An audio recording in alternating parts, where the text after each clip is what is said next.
My acquaintance with the barefoot ragpickers leads me to Simapuri, a place on the periphery of Delhi yet miles away from it metaphorically.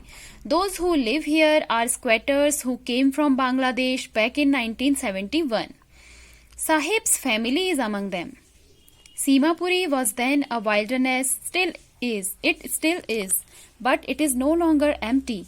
In structures of mud with roofs of tin and tarpaulin, devoid of sewage, drainage or running water, live 10,000 ragpickers. They have lived here for more than 30 years without an identity, without permits, but with ration cards that get their names on voters' list and enable them to buy grain.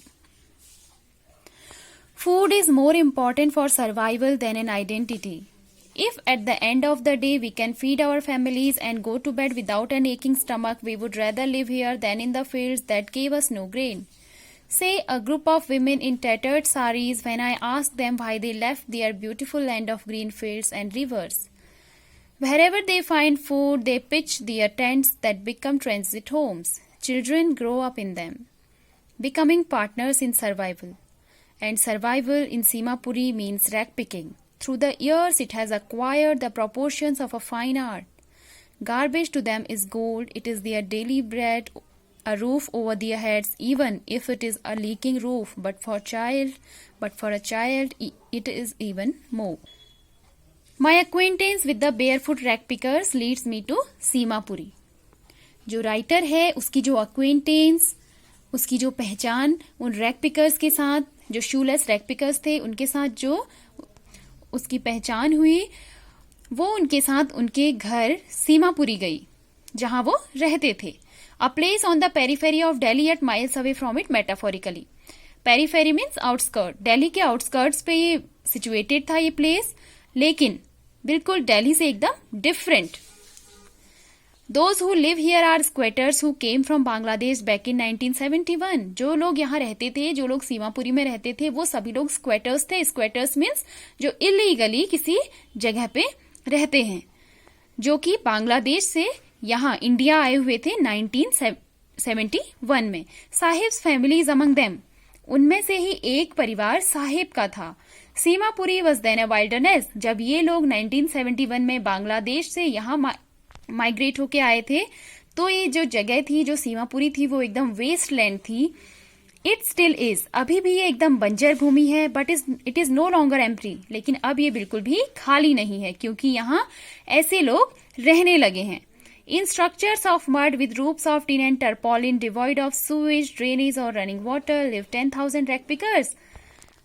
मिट्टी और घास फूस से और tin से, और tarpaulin means water proof sheet, ऐसे ये लोग अपने रहने का इंतजाम करते हैं, अपना घर बनाते हैं, अपने रहने के लिए एक झोपड़ी बनाते हैं जहां की सुवेज की कोई व्यवस्था नहीं होती है.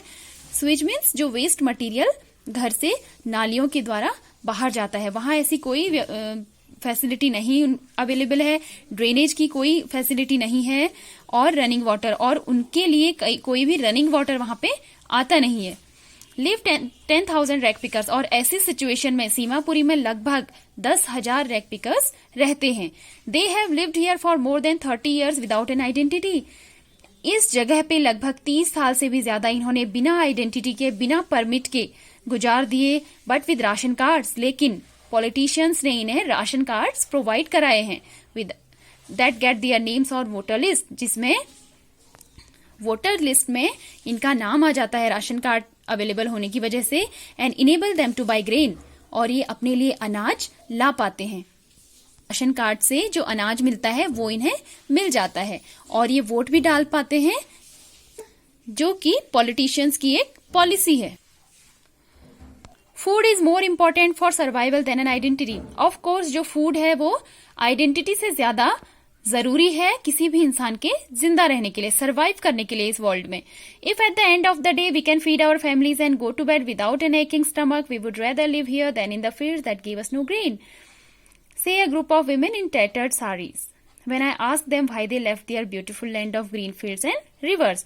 जब राइटर उन लोगों से पूछती है कि उन्होंने अपनी इतनी खूबसूरत भूमि क्यों छोड़ दी, ढाका की, जो जहां इतनी हरी भरी जो भूमि थी, इतनी नदियां थी, वहां उन्हें क्यों छोड़ दिया, वो ये सब छोड़ के यहाँ क्यों आ गए.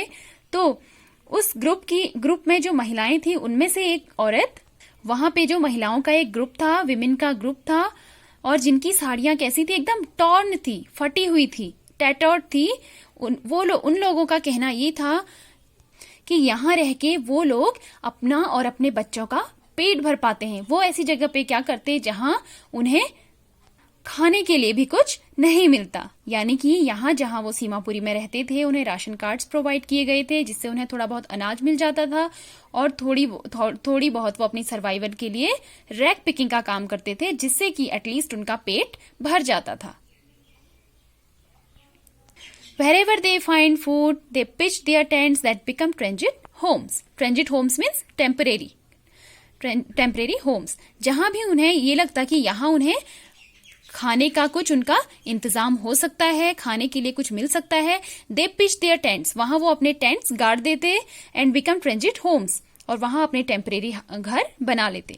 Children grow up in them, उनके बच्चे भी इन्हीं में बड़े होते, बिकमिंग पार्टनर्स इन सर्वाइवल। और जैसे ही वो थोड़े बड़े होते तो वो अपने माँ बाप का हाथ बटाने लगते सर्वाइवल के लिए, यानी कि सर्वाइव करने के लिए। And survival in Seemapuri means rag picking, और सीमापुरी में सर्वाइवल का मतलब है रैक पिकिंग, कूड़ा बीनना। Through the years it has acquired the proportions of a fine art. साल दर साल, सालों के बीतते हुए ये उन लोगों की एक कला सी हो गई। Garbage to them is gold, उनके लिए गार्बेज नहीं, इनफैक्ट क्या है, गोल्ड है। उनके लिए कूड़ा एक क्या है, गोल्ड है, सोना है। It is their daily bread, क्योंकि उसी से उन्हें खाना मिलता है। A roof over their heads, उनको जो शेल्टर मिला हुआ है वो इस गार्बेज की वजह से ही है, क्योंकि वो रैक पिकिंग का काम करते हैं। उसमें से जो सामान उनके काम का हो जाता है उसे वो बेचते हैं, and they get food for themselves. Even if it is a leaking roof, चाहे वो छत, चाहे वो शेल्टर कोई लीक करने वाला ही क्यों ना हो, यानी कि चाहे उससे पानी ही क्यों ना रिसता हो।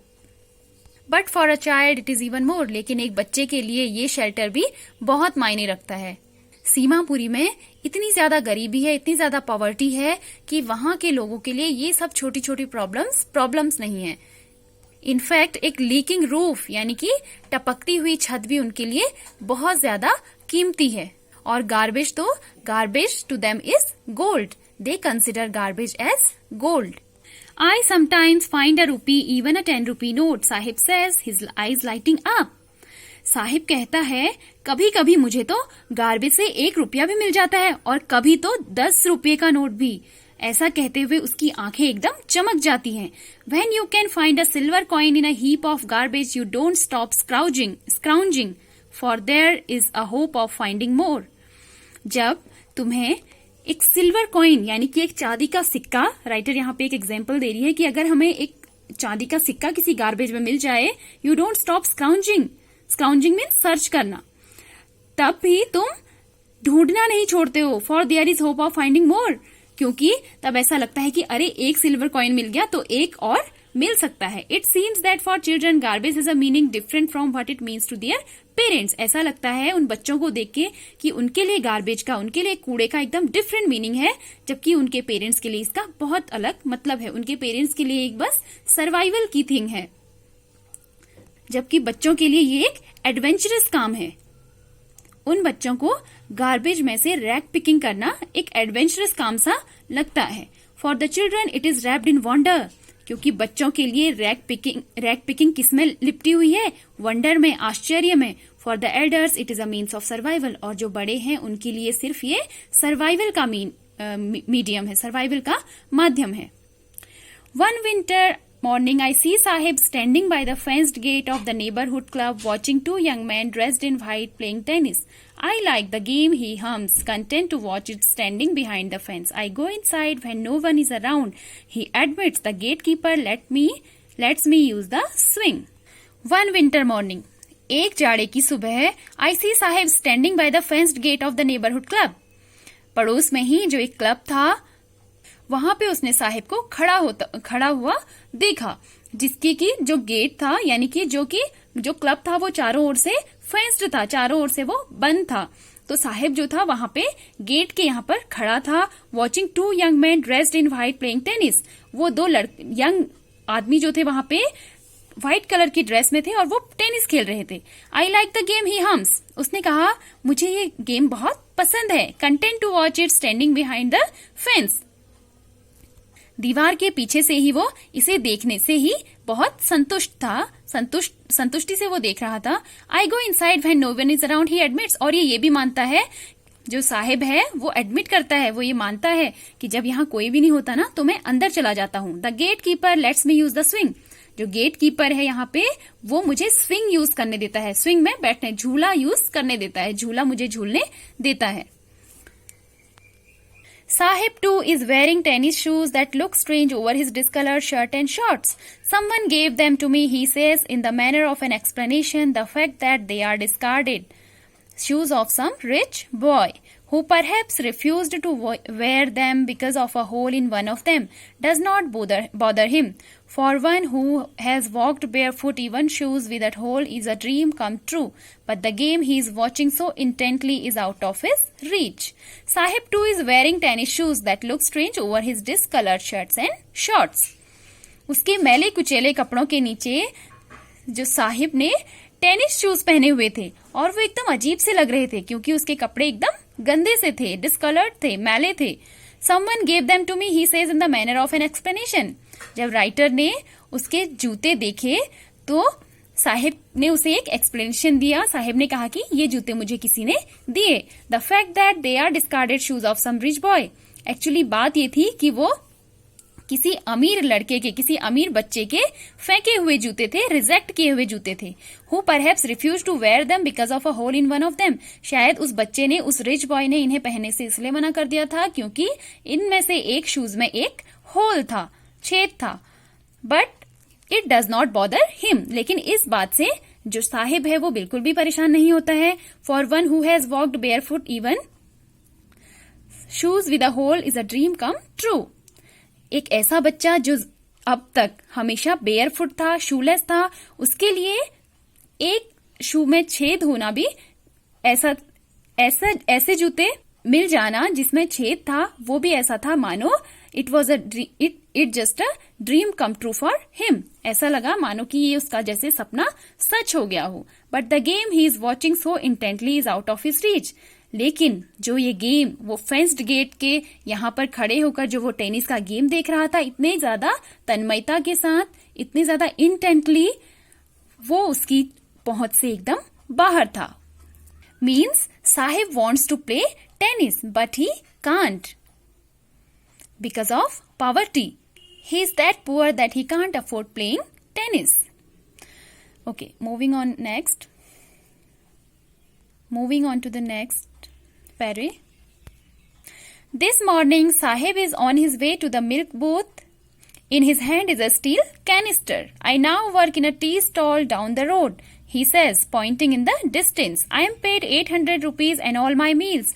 Does he like the job? I ask. His face, I see, has lost the carefree look.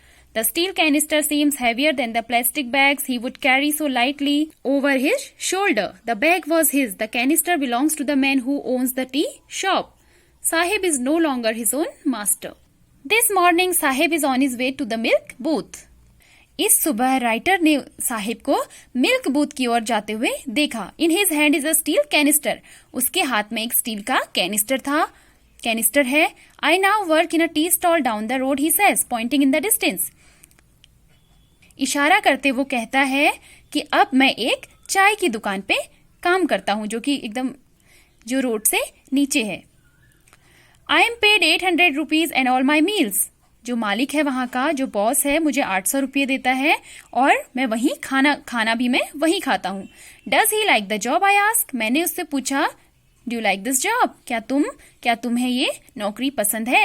His face I see has lost the carefree look, जो केयर फ्री लुक उसके चेहरे पे हुआ करता था, जो बेपरवाह लुक उसके चेहरे पे हुआ करता था, वो आज कहीं गायब था। The steel canister seems heavier than the plastic bag he would carry so lightly over his shoulder, अपने कंधे पर जो उसने उसके हाथ में जो स्टील कैनिस्टर था, ऐसा लग रहा था मानो वो उसे बहुत भारी फील हो रहा है, इससे भी ज्यादा उस प्लास्टिक बैग से भी ज्यादा फील हो रहा है जिसे वो रैक पिकिंग के लिए यूज किया करता था। और जिसे वो बहुत ही लाइटली अपने कंधे पे लटका के जाया करता था। द बैग वॉज हिज, क्योंकि जो गार्बेज बैग था वो उसका अपना था। The canister belongs to the man who owns the tea shop, लेकिन जो ये कैनिस्टर है वो किसका है? वो उस आदमी का है जिसकी की टी शॉप है, जो टी शॉप का ओनर है। Sahib is no longer his own master, अब साहेब अपना मास्टर खुद नहीं था, अब वो किसी को सर्व कर रहा था, अब उसका मास्टर कोई और था। यहाँ पे here we have a sentence, the steel canister seems heavier than the plastic bag he would carry so lightly over his shoulder. So here we have a literary device, contrast.